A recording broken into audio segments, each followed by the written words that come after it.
C'était comme s'il y avait deux Ed Gein. C'était comme s'il y avait deux Ed Gein. C'était comme s'il y avait deux Ed Gein.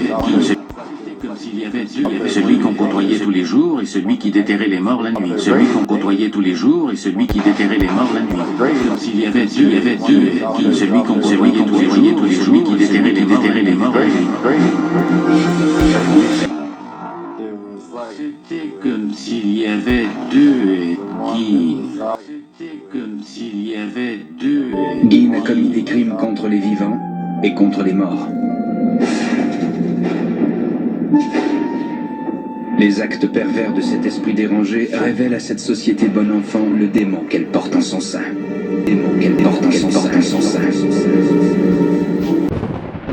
Gein a commis des crimes contre les vivants et contre les morts. Les actes pervers de cet esprit dérangé révèlent à cette société bon enfant le démon qu'elle porte en son sein. Disparition mystérieuse et une terrible découverte. Disparition mystérieuse. Disparition mystérieuse et une terrible découverte. Étrangement, Bernice Wharton n'a pas ouvert les portes de sa quincaillerie. Bien qu'elle devait être derrière son comptoir, la propriétaire de 58 ans est introuvable.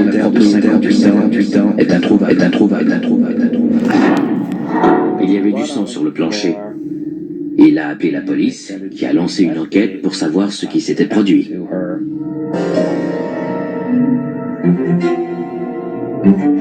Interrogé par la police, le fils de Bernice Wharton parle d'un client habituel qui était justement venu la veille pour vérifier le prix de l'antigel. Il s'agit d'un dénommé Ed Gein, un vieux garçon de 51 ans qui habite une ferme isolée à l'extérieur des limites du village. Il s'agit d'Ed Gein, un vieux garçon de 51 ans qui habite une ferme isolée à l'extérieur du village. Était non pas tout à fait l'idiot du village, mais l'excentrique. Oui, c'est ça, l'excentrique. Oui, c'est ça, l'excentrique du village. Ce soir-là, 2 heures après avoir appris la disparition de Bernice Wharton, le shérif Arch Sly et un de ses hommes se rendent à la ferme d'Ed Gein.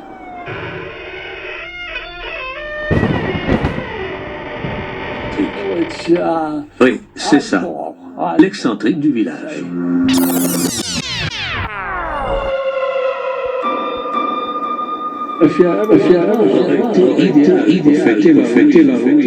On aurait dit monter, situé à l'écart du village. Il n'y avait aucune lumière et aucun signe de vie. Les portes de la maison sont verrouillées.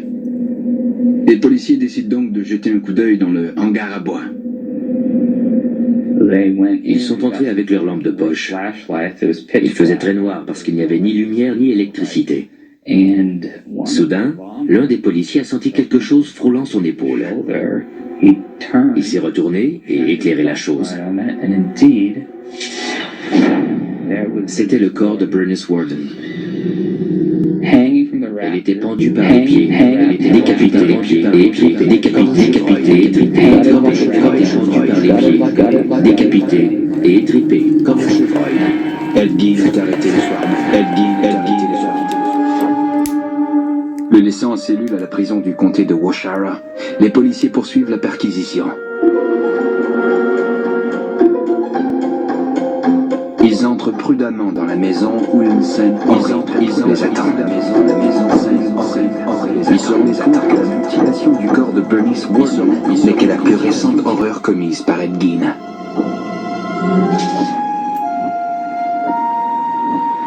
Le 16 novembre 1957, des rumeurs de meurtre courent dans la paisible petite ville de Plainfield, dans le Wisconsin.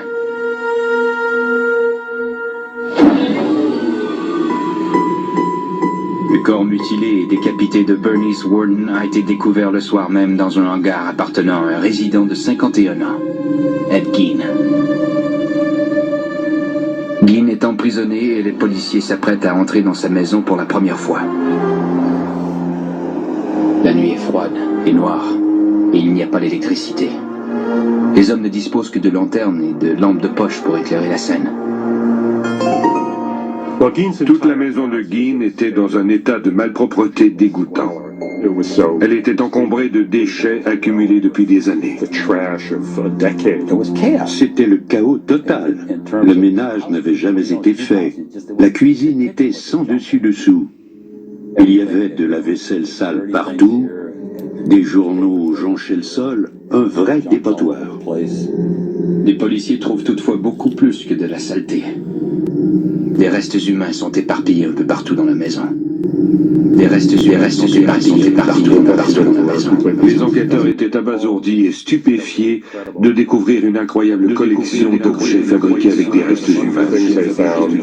Il y avait entre autres des calottes crâniennes converties en bols. Ils ont aussi trouvé des breloques qui étaient en réalité des mamelons humains enfilés. Ils ont trouvé un interrupteur à cordon d'une lampe fabriquée avec des lèvres de femme. Ils ont trouvé un tas d'autres restes humains.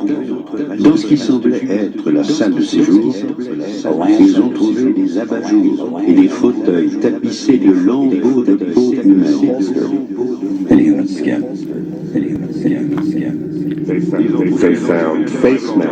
Ils ont trouvé des masques. Il semble que Gein écorchait la tête de ses victimes, bourrait la peau de papier et l'accrochait au mur en guise de décoration.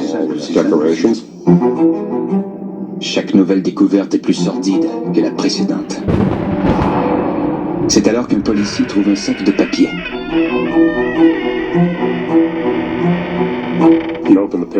Il a ouvert et il a vu une touffe de cheveux.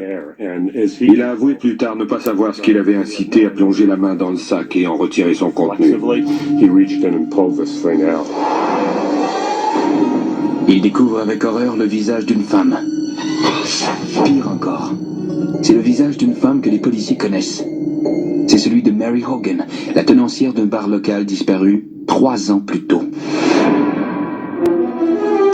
Pendant 30 heures, celui qui a apparemment commis ces horreurs refuse de quitter sa cellule et de parler aux enquêteurs. Mais une fois informé de la découverte du corps de Bernice Wharton, il décide finalement de passer aux aveux. Il était tout disposé à collaborer avec la police. Tout ce qu'il a demandé en échange, c'est une pointe de tarte aux pommes garnie d'une tranche de fromage cheddar. Selon l'un des enquêteurs, Ed a mangé sa tarte et il a ensuite dit tout ce qu'il voulait savoir. Ils lui ont demandé, Ed, qu'est-ce que c'est que tous ces corps et tous ces restes humains? Combien de gens as-tu tué? En voyant tous les restes humains, les policiers ont présumé qu'ils provenaient tous de victimes de meurtre. Gein s'avoue coupable de 2 des meurtres seulement, ceux de Bernice Wharton et de Mary Hogan. Il affirme que tous les restes qui ont servi à fabriquer des choses proviennent de cadavres qu'il a récupérés dans des cimetières locaux.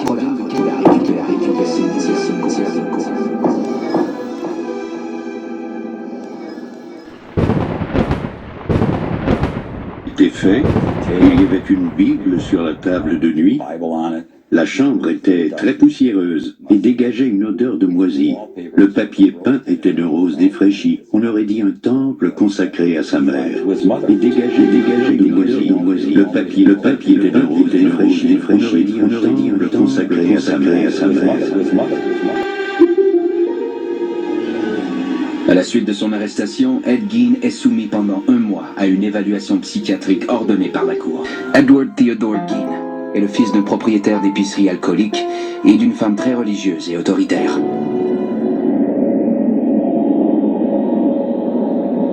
Lorsqu'il a 8 ans, sa mère, Augusta, décide que la famille doit quitter la Crosse. Il semble qu'elle ait pris cette décision parce qu'elle considérait que le Cross était un lieu de perdition. Comme Sodome et Gomorrhe. Avec l'argent provenant de la vente du magasin, la famille s'installe sur une ferme de 80 hectares à Plainfield.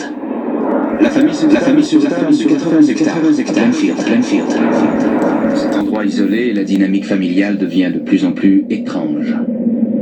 Monsieur Gein avait une étrange relation avec sa mère. Il l'aimait et la détestait tout à la fois. Il l'écoutait, l'admirait et restait constamment auprès d'elle. Il l'admirait et restait constamment auprès d'elle. Le noyau familial des Gein était un terrain fertile au développement de psychopathie. Vous avez ces 4 personnes soudées les unes aux autres et dominées par la mère. C'est un véritable incubateur de folie.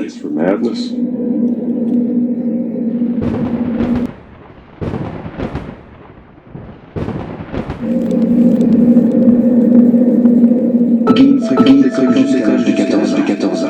Élève plutôt terne, son quotient intellectuel se situe dans la moyenne. Après avoir quitté l'école en 7e année, il est simplement rentré chez lui pour travailler sur la ferme. Pratiquement pas de contact avec les ouvriers sur la ferme. Pratiquement pas de contact avec l'extérieur. En 1940, le père de Ed meurt d'une crise cardiaque. Ed, alors âgé de 34 ans, reste avec sa mère et son frère Henry. En mai 1944, Henry et Ed combattent un feu de broussailles qui s'est déclaré sur la ferme.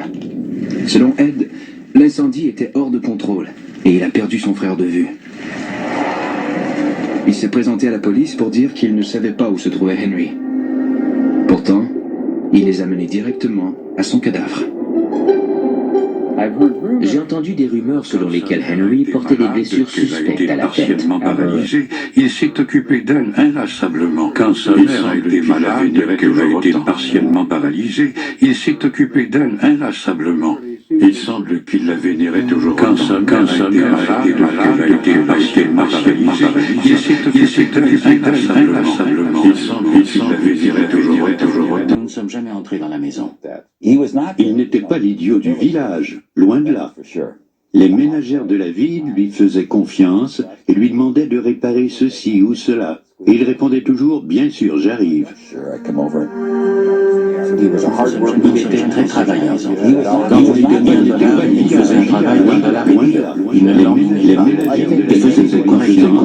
Les gens lui répétaient bien, comment dire. Il répondait toujours « Bien sûr, j'arrive ». Il était très travaillant. Quand vous lui donniez un dollar, il faisait un travail d'un dollar et demi. Il ne l'ennuyait pas. Il faisait tout correctement. Les gens bien, c'était, comment dire, mais il était différent. C'était comme s'il y avait deux Ed Gein, celui qu'on côtoyait tous les jours et celui qui déterrait les morts la nuit. C'était comme s'il y avait deux Ed Gein, celui qu'on côtoyait tous les jours et celui qui déterrait les morts la nuit. C'était comme s'il y avait deux Ed Gein, celui qu'on côtoyait deux qui déterrait celui qu'on côtoyait tous les jours et celui qui déterrait les morts la nuit. S'il y avait